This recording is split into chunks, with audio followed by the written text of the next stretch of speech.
Monsieur Morillas, bonjour. Bonjour.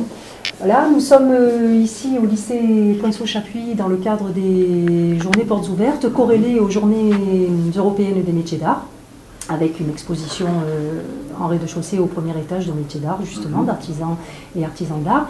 Et aujourd'hui, eh bien, j'aurais souhaité faire un focus sur votre spécialité, notamment la marqueterie. Et puis, j'aurais aimé que nous fassions ensemble un portrait de vous, de votre carrière, de vos passions, diverses, je crois. Oui. Voilà, vous allez nous expliquer tout ça. C'est un petit peu éclectique et très original. Alors, je vous écoute.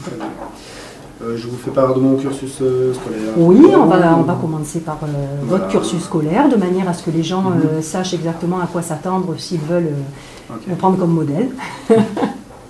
Ok, donc au niveau scolaire, au niveau du collège, j'étais pas un excellent élève, hein, j'étais pas très doué au niveau des études. Des études de généraliste, donc. De généraliste, voilà, donc j'étais pas du tout passionné, voire même vraiment dissipé. Voilà, dissipé. Donc il a fallu évidemment m'orienter en troisième, et dans ce cas-là, enfin, je me suis orienté par défaut au départ vers l'ébénisterie.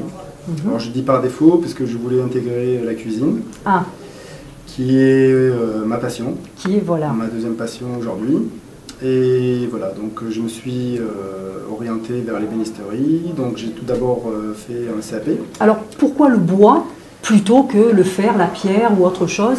Pourquoi le bois? Pour quelle raison? Alors, c'était une raison particulière? C'est loin, je pense, mais je ne saurais pas dire. A priori, j'ai le contact du bois devait me passionner à l'époque, et voilà, donc par défaut, certes, mais quand même attiré par le bois. Oui. Voilà.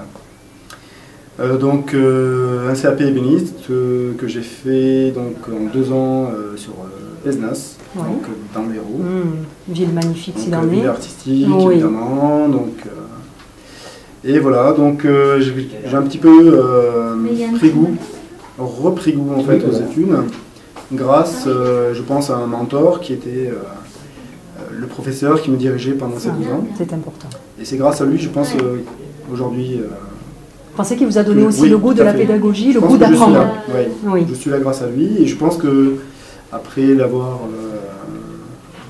après quelques temps, donc on est vraiment resté en lien et en amitié. Et donc je vous expliquerai, si vous voulez, après pourquoi je me retrouve grâce à lui aujourd'hui ici.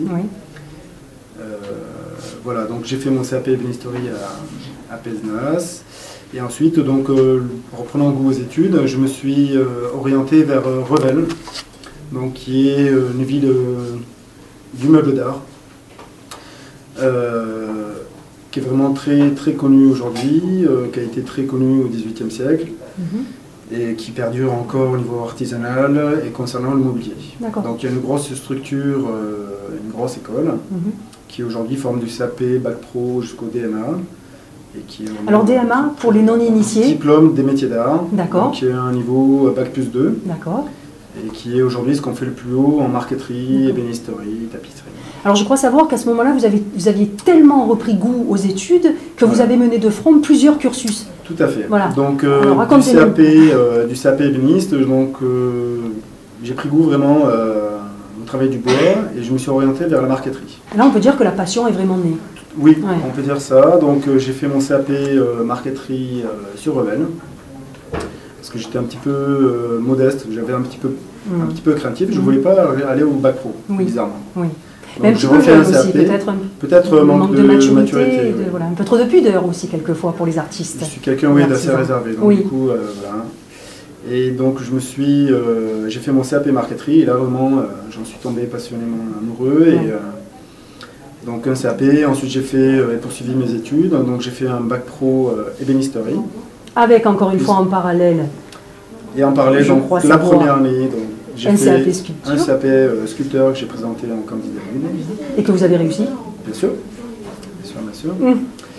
Et donc, voilà, j'ai donc fait mon Bac Pro ébénisterie. La même année, j'ai passé le concours général ébénisterie. Donc c'est un concours national qui au départ n'existait que pour la philo, qui a été ouvert en 1996 pour ces métiers-là. Et la première année donc était en ébénisterie. Et qui ouvre Donc, sur un diplôme particulier? C'est le concours général. D'accord. Voilà, le concours général. Donc c'est qui au départ est pour les grandes têtes. Ouais. Et cette année, en 96, elle a été créée pour la première fois dans les métiers manuels. Et donc ce concours-là, je l'ai passé. Et il y a combien d'élus pour combien d'appelés? Donc le concours général est donc une épreuve nationale.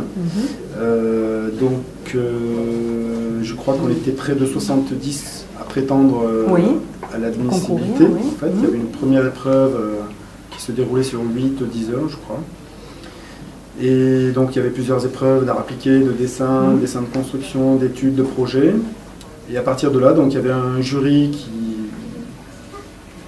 qui sélectionnait 10 meilleurs. Donc de ces 70, il y en avait 10. On s'est retrouvés nationalement. Donc les 10 meilleurs étaient... on s'est retrouvés à Saint-Quentin dans l'Aisne.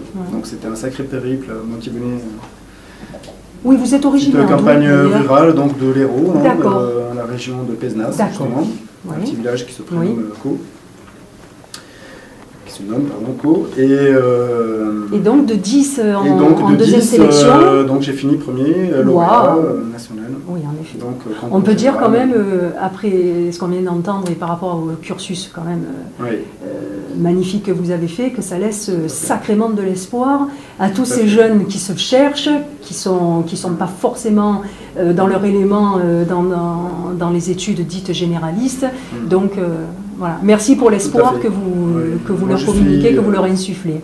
Voilà, en fait c'est le même parcours que je retrouve aujourd'hui auprès de mes élèves. Alors voilà, justement. Je me retrouve vraiment en eux. Et moi ce qui me fait plaisir aujourd'hui, c'est de retrouver le même parcours, la même réussite. Qu'est-ce qui a présidé à votre envie de devenir prof en fin de compte? Je vous parlais tout à l'heure de mentor, voilà. Donc j'en parle avec émotion. Oui, je vois, oui. Bon. On va couper ça. C'est quelqu'un, ben non, c'est beau, c'est quelqu'un qui a beaucoup compté visiblement, qui continue à compter, oui. N'importe quoi. Non, mais je peux tout à fait le comprendre. Voilà, donc il m'a vraiment donné la passion et l'envie, et qui aujourd'hui, quand il partait à la retraite, m'a dit j'aimerais bien que... Voilà. Vous a passé le flambeau en fin de compte. Ouais, c'est ça. Mais c'est beau.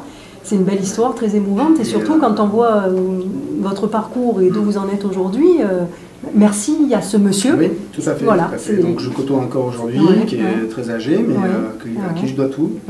Et donc il m'a présenté... Qui continue à vous conseiller? Je l'appelle de temps en temps, on se conseiller, non, je crois que... Oui, peut-être... à vous aider à résoudre quelques énigmes, peut-être. Au niveau technique, non, parce que lui, il est béniste. Oui, donc, d'accord. Marqueterie, donc les spécialités, c'est pas trop la sienne au niveau. Et donc, du coup, mais voilà, on a beaucoup de contacts. Et là, dans vos élèves, aujourd'hui, vous avez combien d'élèves? Vous êtes combien par classe là Cette année, on est 8 élèves. Oui. D'accord, donc ce sont des élèves qui ont à peu près le même parcours que j'ai pu avoir. Et vous les sentez motivés? Est-ce que les jeunes gens qui arrivent chez vous sont des jeunes gens qui sont motivés ou parfois qui viennent un peu par hasard? Alors, théoriquement, dans ce genre de section, grand majoritairement, on trouve des élèves motivés, intéressés, qui viennent parfois, des fois, avec un peu de réticence. Ils disent, moi je préfère la sculpture que la marqueterie.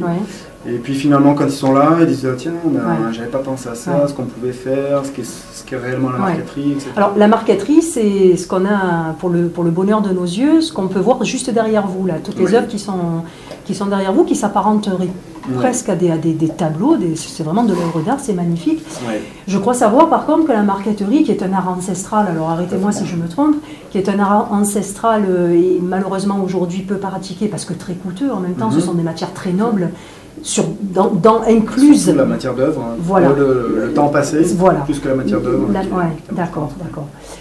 Et du coup, ça reste quand même un procédé, un savoir-faire qui reste très confidentiel, on peut dire.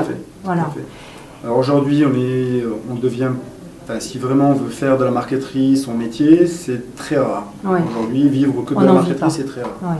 Par contre, aujourd'hui, la marqueterie, donc, tout d'abord, c'est un complément de formation à l'ébénisterie, parce que c'est un métier d'art, donc ça, pour apporter des motifs décoratifs sur du meuble, des objets décoratifs, des tableaux quelconques, Oui. ou même aujourd'hui de l'agencement. On trouve aujourd'hui des designers, des architectes qui travaillent avec de la marqueterie de paille, par exemple. Oui. Vous voulez nous expliquer en 2 mots ce qu'est la marqueterie de paille? Enfin, si c'est possible, en 2 mots. Oui, oui, oui. 2 mots, ça va être compliqué, oui. Mais voilà, le matériau utilisé principalement en marqueterie, c'est le bois, évidemment. Oui. On utilise d'autres matériaux comme la nacre, l'ivoire, les cailles de tortue, les différents métaux, pardon. On utilise encore les cailles de tortue aujourd'hui?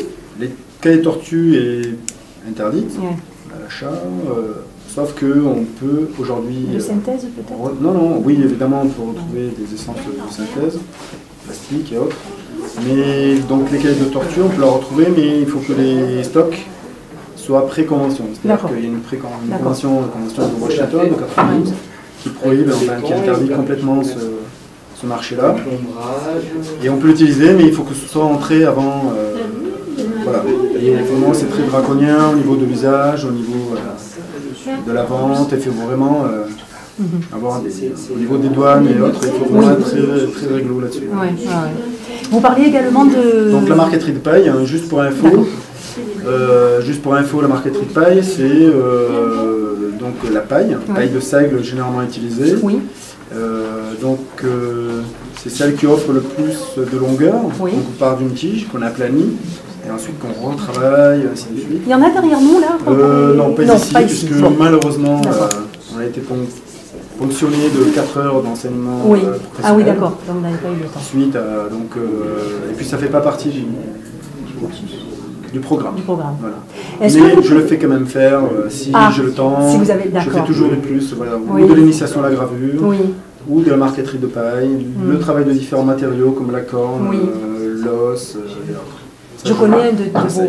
Je connais très bien un de vos élèves qui me disait que vous étiez plutôt Monsieur Plus.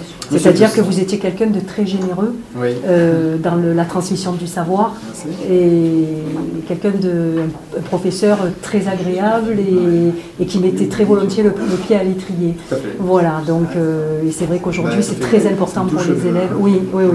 Voilà, surtout que c'est une personne qui est certes volontaire puisqu'il a quand même un certain âge, il vient se perfectionner. Donc c'est un grand garçon qui est là en formation continue et donc qui sait apprécier, qui a la maturité, le recul et l'expérience nécessaires pour apprécier cette pédagogie que vous savez enseigner avec tant d'éclat. Okay. Ce que j'ai oublié de vous dire, après le concours général, et là j'encourage évidemment les élèves à poursuivre leurs études, si vraiment ils veulent faire ce métier-là et se perfectionner, donc on peut très bien faire le DMA, qui est le diplôme des métiers d'art, que j'ai poursuivi donc à l'école Boulle, l'école Boulle à Paris, de grande renommée.